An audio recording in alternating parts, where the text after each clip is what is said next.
Remember, when orcs meant something? I'm not expecting anything of proper substance from a page that is AI generated through and through.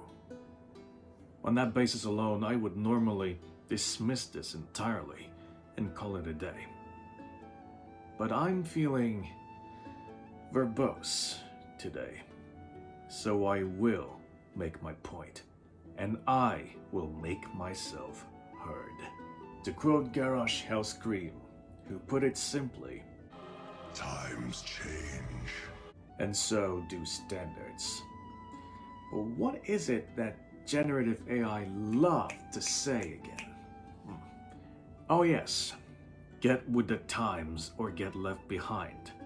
Right. Well, perhaps they should be left behind, along with the idea that orcs can be nothing more than barbaric, warmongering savages incapable of reason or a proper sense of identity.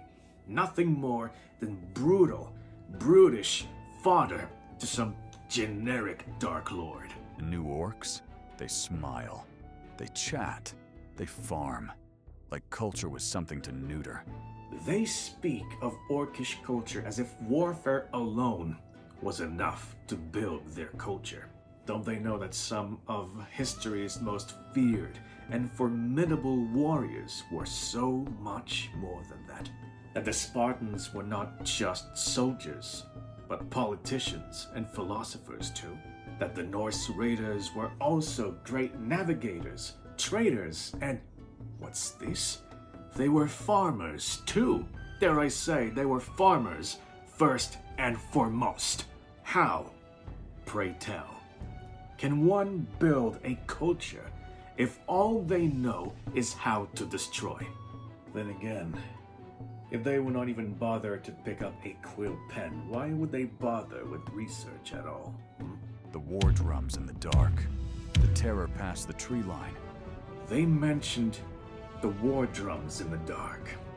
Drums are musical instruments, which implies that orcs understand concepts such as art and craftsmanship, unknowingly admitting to a simple yet undenying truth. That orcs are capable of so much more, and what they desperately wish for orcs to be once again. Bring back the fear. Bring back the fury. Make orcs dangerous again. And you know what I say to this? Let's give them exactly what they want. Grant their wish. And let it turn to ash in their mouth. The moment they themselves stand on the receiving end of said fear and fury. When it's their town's walls that crumble. When it's their blades that shatter. I can guarantee they will pray to any god that their beloved orcs will show them mercy, either in the form of having their pathetic lives spared or quickly cut short. But then it wouldn't be what they wished for anymore, now would it? They seem to live under the misconception that kindness is weakness. Big mistake. And in this particular instance, perhaps the last mistake they will ever make. Go ahead. Get on Orc's bad side. See if you will see either kindness nor weakness before all fades to black. I would rather settle my differences with one that is calm and reasonable. Speaking of which, do you know who else is a calm and reasonable person? Kratos. Now, would you stand before the god of war and call him weak for showing mercy, patience, and tolerance? Well, some actually have. And you can probably guess how well that went. So I say, it would be pretty ill-advised.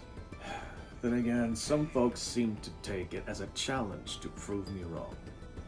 So I say, let them have it their way. It's their funeral. So heed my advice, friend. If an orc waves at you from the other side of that fence, you wave back.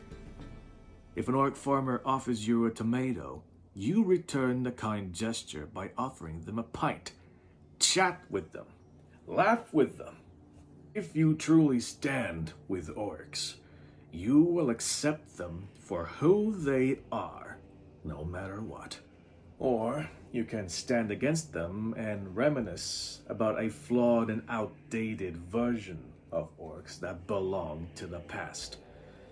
I can't stop you, but you can't stop them either.